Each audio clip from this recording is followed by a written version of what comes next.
What's going on, guys? Today let's talk about what to salvage, what to identify, what to keep, or what to simply move into the trash bin.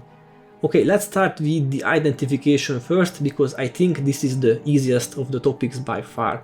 So in Guild Wars 1, an identification is done by an identification kit, or just ID kit in short, and there are two types, the normal one and the superior ID kit.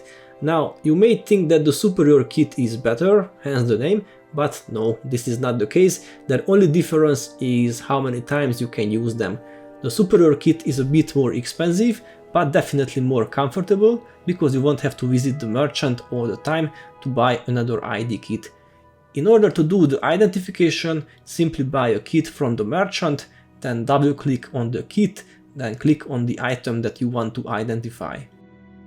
This will always increase the gold value of the item, regardless of the item rarity. Now the blue, purple and gold rarity items have hidden so-called unidentified components as well. If you use the ID kit on such an item, the unidentified tag disappears and you will see the hidden properties of the item. If you ID an unidentified weapon, for example, you will see the weapon mods, and if you ID an unit armor piece, you will see what runes and insignias are on that item. Okay, rule of thumb, don't ID low-level white rarity items, because their gold value will hardly increase and you will probably lose money in the process. Remember that each ID costs 4 or 5 golds per use. Wiki's recommendation is that any white rarity item below 25 gold value should not be identified, and another tip, don't ID an item that you want to salvage for materials. I will talk about this in the next chapter, but I think these are the only two exceptions when you shouldn't ID an item. Feel free to ID all the rest, there is nothing to lose. By the way, if you identify gold rarity items, you can progress in the wisdom title as well. The max is 10,000 IDs. Okay, moving on, I've already mentioned salvaging. Now let's see what to salvage or what not to salvage. So first we need a salvage kit. Find the merchant and you will see the options. Salvage kit, expert salvage kit and superior salvage kit. The first one, the normal salvage kit, is used for salvaging common materials. The expert salvage kit is the cheapest way to get rare materials or runes and insignias from items. The superior salvage kit has more uses than the expert one, but it is also more pricey, and contrary to its name, you won't gain more materials or any other benefits like that, just more uses. Simply double click on the salvage kit and use it on an item. Now, if you use the salvage kit, you will always get common materials, even if your item has upgrade components. Okay, if you use the expert or superior salvage kits, you can obtain rare materials, runes, insignias or weapon mods, depending on the item. Okay, two things that are good to know. Firstly, not all items can be salvaged. Obviously, there are some exceptions like quest-only items, collector weapons, etc. Secondly, if you salvage a mod or a rune or insignia from an item, there is a base 50% chance to retain the item. And I know this sucks, especially when you start the game, since you lose money with each broken item. Now, you can pull this 50% retain chance up till 92% by working on two titles, the Treasure Hunter and the Wisdom title. Each rank will increase your chances by 3%. And there is the Perfect Salvage Kit, which is also worth to mention. This is a safe way to salvage upgrade components, because Perfect Salvage Kits have 0% chance to break the item. But this kit can be bought from merchants, and you must craft them from certain NPCs or get them from quest rewards. Obviously, if you salvage an item for its materials, it will always break the item. And there is a last version of salvage kits, the Char Salvage Kit. Only drops from the pre-searing char bosses, and this is the only way to salvage runes or insignias or rare materials in pre-searing, and this one has only 5 uses and it's quite a rare drop too. Okay, a pretty tough question, what items should you salvage? Well, this is somewhat personal preference I think, but this is how I do it. I don't salvage items that have a very low gold value. Why? Because they hardly give you materials, 1 or 2 maximum. So in my opinion, low gold value items like anything sub 20 golds value isn't really worth salvaging. So what items to salvage for materials then? Well, gold value above 20, but not super high either. Like if you stay between 20 and 150, that's a good one. Regarding rarity, white or blue rarity of course, sometimes purple too if the gold value is not too high. Rule of thumb, only salvage for materials if your items have no upgrade components or not valuable ones in those items. Some very general tips, many of the martial weapons like swords, daggers, shields consist of iron ingots. Bones and dust is more difficult to explain, some undead trophies or weapons can give those. If there is a bone tag in the item's name, that's a good indicator. For feathers you can salvage feather scalps, crests, wings or similar trophies. If you salvage armor pieces you can expect tent hide squares and balls of cloth, and staves bows will give you wood planks. Now plant fibers can be salvaged from items with bramble in their names, or those items that have root or seed in their names. So of all types of items, usually I don't salvage the bows, staves and armor pieces because I only focus on those materials that can be used to craft gun sets. So iron, dust, bones, feathers and plant fibers. I mean, it's good to keep a stack or two of each material in your storage, but once the material tab is full, don't bother with them unless for gun sets. Sometimes you can do epic combos with highly salvageable or measure for measure inscriptions, like if you farm raptors and get a high value great conch, then you put the mod on that, you will salvage 100 plus dust very easily. Okay, now let's talk about weapon mods. Rule of thumb, only salvage weapon mods or runes insignias that are actually valuable. Some weapon mods that you should keep an eye on. The new of the profession mods, especially the necro mods, are really sought after. People use them to gear up their mesmer heroes all the time. The soul reaping energy gain makes this mod very valuable.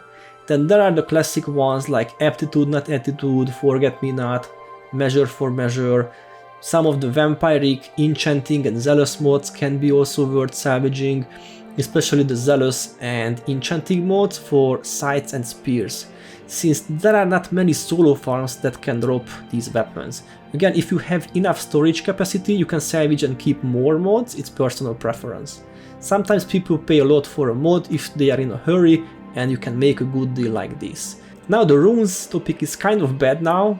Since the Reforged announcement, rune prices are low as hell, but I can give you a few good examples. Prodigy insignias, superior domination, minor inspiration, again the gear for mesmer heroes of course. People will always buy these no matter the price. Then the shaman's insignia, superior spawning, superior communing, windwalker insignias, minor sight mastery, then the free vigor runes, and sometimes any of the primary attributes can fetch some money. Rune prices fluctuate a lot recently, so better check the rune trader NPC first and only salvage the rune after. Okay, now that you know more about salvaging and identification, let me give you some very general items that are worth keeping either in your inventory or in your storage, and some items that are definitely not worth keeping and you should put them into the trash bin. First on my list are the consumables. You know, they make your character stronger, you can run faster, attack faster, cast spells faster. Everyone uses them, but they are limited to the festival events, meaning you can't farm them any time of the year. So pile up on these items as much as you can and don't merge them. Gemstones, Zaishen coins, I think these are quite obvious, keep them. Scrolls, I like to keep the Underworld, FAO, Argos and Deep ones and merge the rest, but it's personal preference again. Dice, I only keep the black and white dice and merge the rest. Okay, lockpicks, you can save some money if you use the ones that you get while playing the game. Merchants offer lockpicks too, but they are quite expensive. Also don't forget about the Kurzik and Luxon merchants, because you can buy from these NPCs ID kits, salvage kits, lockpicks for a cheaper price compared to the casual merchants. Tomes, regular and elite tomes, always good to have a few, but drop quite rarely, and luckily they are stackable, meaning they don't take much space in your bank, so keep them. Okay, rare weapons, just to name a few examples: Eternal Blade, Crystalline Sword, Frog Scepter, Voltaic Spear, Bone Dragon Staff, the Japanese First Anniversary Shield, etc. Some of them can be extremely valuable, and if you don't know if an item is rare or not, check on Commandant Trade Chat or ask someone you trust. Okay, moving on, old school weapons. Now this is a very complex topic and I made a standalone video about old school weapons, but I believe many of you haven't watched it yet, So I will try to give you a quick summary. Rule of thumb, high requirement items are almost always auto-merge, so don't bother with them. If your item is rank 8 or rank 9 with max damage, then you should check the weapon mods. For shields, 2 perfect or close to perfect mods are a must-have. For martial weapons, a +5 energy mode can be worthy, or inherent vampiric or zealous modes. These are also called double vamp, DV, or double zealous, DZ items, but they are rare as hell. For staves, half casting time, 20% chance, and of the appropriate mode can fetch some money. Wands and focus items are only worth keeping if they have 2 perfect or close to perfect modes, especially half casting time or recharge time modes. Now these were just the very basics, obviously there are some exceptions, and if you want more info, go and watch my old school weapon guide, the link is in the description. If your old school weapon has a higher rank like 12 or 13 requirement and no max mods, you should just give them to the merchants or to the hero. And I would say 99% of the old school weapons are merch food, but feel free to ask for a price check on Guild Wars Legacy or on Discord or from people that you trust. Okay, green weapons. Most of the greens are merch food, or you can put them on your heroes.